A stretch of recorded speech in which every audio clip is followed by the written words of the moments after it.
Break के बाद आपका स्वागत है बनो अपने फाइनेंस मिनिस्टर में। और इस दूसरे सेगमेंट में हम चर्चा करेंगे इंडेक्स फंड के बारे में, क्योंकि भारतीय बाजारों की चाल तो हम देख ही रहे हैं कि दिन प्रतिदिन एक नया रिकॉर्ड बना रहे हैं। पर ऐसे में अगर आपको सेफ इन्वेस्टमेंट देखना है या फिर जो जितने भी स्टॉक्स हैं या बाकी चीज़ें हैं उन सब के उतार चढ़ाव के बारे में टेंशन कम लेते हुए अगर इंडेक्स के जरिए आपको निवेश करना है तो उसका विकल्प है इंडेक्स फंड। पर किन लोगों को लेना चाहिए इंडेक्स फंड, कैसे आप इसमें निवेश करें, कौन से अलग अलग तरीके के इंडेक्स फंड मौजूद हैं, इन सभी के बारे में जानेंगे हमारे आज के दूसरे मेहमान से। और इसी के साथ मैं स्वागत करना चाहूंगी सुरेश सदगोपन का, जो कि फाउंडर है लैडर 7 फाइनेंशियल एडवाइजर्स के। सुरेश जी नमस्कार, आपका बहुत बहुत स्वागत है ईटी नाउ स्वदेश पे और बहुत शुक्रिया अपना समय देने के लिए।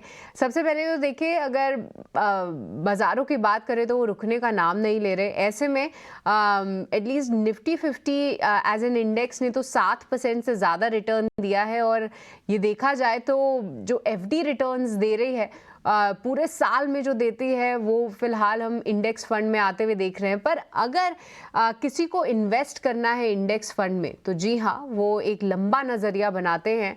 तो ऐसे में सुरेश जी सबसे पहले आपसे समझना चाहेंगे कि किन लोगों के लिए इंडेक्स फंड काफ़ी अच्छा हो सकता है एक विकल्प देखने के लिए, और अगर उन्हें जाकर इंडेक्स फंड में निवेश करना है तो वो कैसे कर सकते हैं, कौन से अलग अलग तरह के इंडेक्स फंड मौजूद हैं, इसके बारे में जानकारी दीजिए।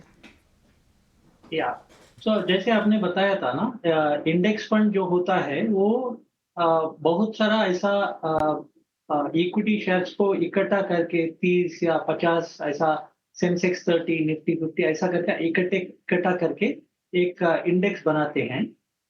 सेंसेक्स तो बीएसई का इंडेक्स है और निफ्टी वो एनएसई का इंडेक्स है। ये मार्केट में बाजार में जो बड़ा सा कंपनीज है 30 या बड़ा सा कंपनी से 50, उनका उनका एक आई मीन उनका एक झुंड है ये। इसमें आपको निवेश करने के लिए आपको ज्यादा इसमें सोचना नहीं है। आपके पास एडवाइजर नहीं है, आपका समय कम है, आपका ज्यादा नॉलेज भी नहीं है, तो आपको पार्टिसिपेट करना है, स्टॉक मार्केट में पार्टिसिपेट करना है तो इंडेक्स फंड एक अच्छा सा माध्यम है। और इसमें इन्वेस्ट करने के बाद आपको ज्यादा आई मीन ज्यादा आपको टाइम इसमें इसमें स्पेंड करने का जरूरत नहीं है, क्योंकि इसमें जो चेंजेस है इंडेक्स में वो इंडेक्स फंड में भी वो वही चेंजेस देखने को मिलेगा। जो रिटर्न इंडेक्स देता है over a time period, index fund भी लगभग वही काइंड ऑफ रिटर्न उसमें भी देखने को मिलेगा। अल्टीमेटली आई मीन कोई जो ऐसा सोचता है कि अल्टीमेटली एक विजडम ऑफ मार्केट्स होता है, मतलब जो भी इंफॉर्मेशन अवेलेबल है मार्केट में नॉर्मली वो पूरा वो जो भी प्राइस दिखता है, हर एक इक्विटी का प्राइस जो दिखता है, इंडेक्स का जो भी प्राइस इकट्ठा होके आता है, उसमें वो अल्टीमेटली रिफ्लेक्ट होता है। Suppose I believe in this wisdom of the market, then index funds are the way to go. Now कौन सा इंडेक्स फंड्स है? बहुत सारा इंडेक्स फंड्स आजकल मौजूद है। जैसा मैंने बताया है, सेंसेक्स भी एक इंडेक्स है, वेरी पॉपुलर इंडेक्स। निफ्टी 50 भी एक वेरी वेरी पॉपुलर इंडेक्स। उसके अलावा निफ्टी 100 है, मिड कैप 150 है, स्मॉल कैप 250 है, निफ्टी 500 जो ऑल मार्केट इंडेक्स भी कहला जाता है। वो भी एक इंडेक्स है। These are very popular indices. उसके अलावा भी सेक्टरल इंडेक्स है, बाकी सब इंडिसेस भी है, और स्मार्ट बीटा इंडिसेस भी है। मतलब एक फैक्टर आपको ऐड करना है, मतलब एक पर्टिकुलर चीज को आपको इंट्रोड्यूस करना है वो इंडेक्स के अंदर। जैसा अल्फा आपको इंट्रोड्यूस करना है या मोमेंटम आपको इंट्रोड्यूस करना है, वही इंडेक्स पे वो अलग सा स्मार्ट बीटा इंडेक्स बन जाता है। वो भी आज मौजूद है इन्वेस्ट करने के लिए। So I mean anything else you want me to say at this point? Any further questions? Sunil ji, ढेर सारे सवाल हैं आपके लिए। आपसे समझना चाहेंगे कि टैक्स इम्प्लीकेशन क्या कुछ जुड़ा है इंडेक्स फंड को लेकर, और साथ ही साथ कोई फीस और कॉस्ट जो कि एसोसिएटेड रहती है इस इंडेक्स फंड में निवेश के लिए, जो कि एज एन इन्वेस्टर ज़रूरी है जानना हमें। या सो टैक्स इक्विटी फंड्स का जो भी टैक्स है वो इंडेक्स फंड में भी एप्लीकेबल होगा ही क्योंकि ये भी ये पैसिव फंड माना जाता है। मतलब इसमें फंड मैनेजर का कुछ चॉइस का मामला नहीं है इसमें। सो इंडेक्स में जो भी अंडरलाइंग पोर्टफोलियो है वो ही इंडेक्स फंड में भी रिफ्लेक्ट होगा।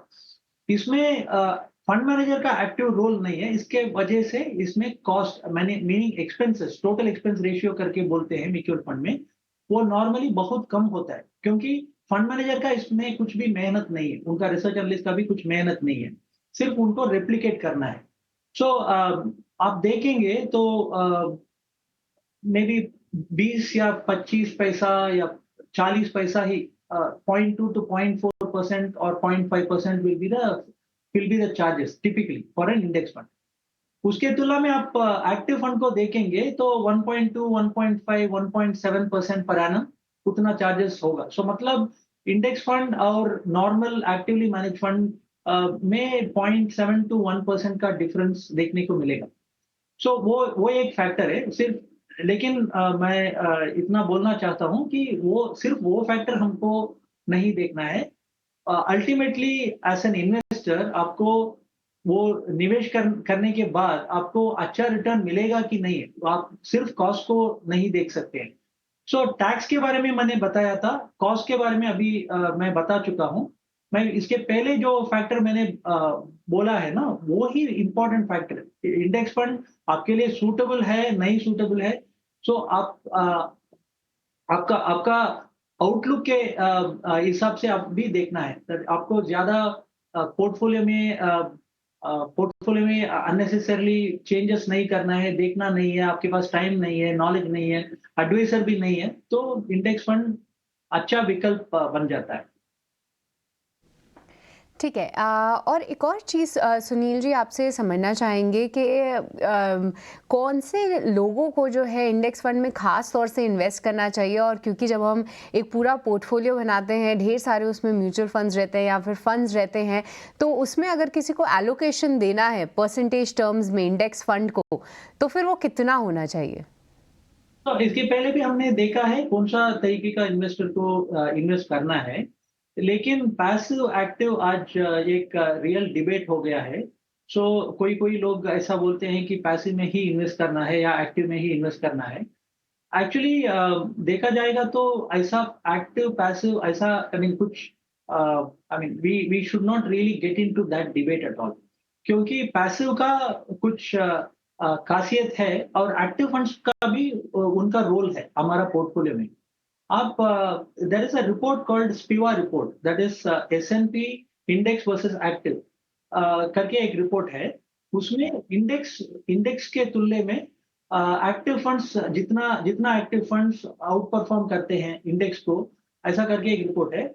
उसमें लार्ज कैप फंड्स को आप देखेंगे तो खास करके 70-75% अंडर परफॉर्म करते हैं इंडेक्स को। सो आई मीन एक्चुअली वैसा देखेंगे तो लार्ज कैप फंड्स में इंडेक्स फंड्स ही अच्छा आई मीन अच्छा प्रदर्शन दे रहे हैं। सो इंडेक्स फंड्स को ज्यादातर लार्ज कैप पोर्टफोलियो में ज्यादातर वो लेना चाहिए आपका पोर्टफोलियो में। मतलब core portfolio of large cap in the portfolio should be of passive, मतलब इंडेक्स।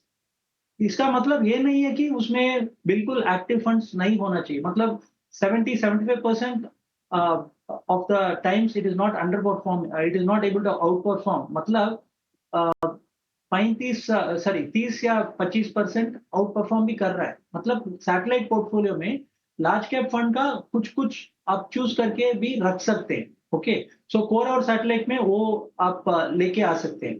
मतलब लार्ज कैप में कौन सा लार्ज कैप मैं सजेस्ट करता हूँ, निफ्टी 100 ओरिएंटेड फंड्स आप देख सकते हैं, और निफ्टी 500 फंड्स जो all market fund I mean जो पूरा मार्केट को कैप्चर करता है, वो भी आप उसमें ले आ सकते हैं। और एक्टिव फंड्स भी सैटेलाइट पोर्टफोलियो के माध्यम से आप ले आ सकते हैं। यही स्पीवा रिपोर्ट में आप मिड कैप और स्मॉल कैप को देखेंगे तो एक्टिव फंड्स का वो स्थिति बेटर है।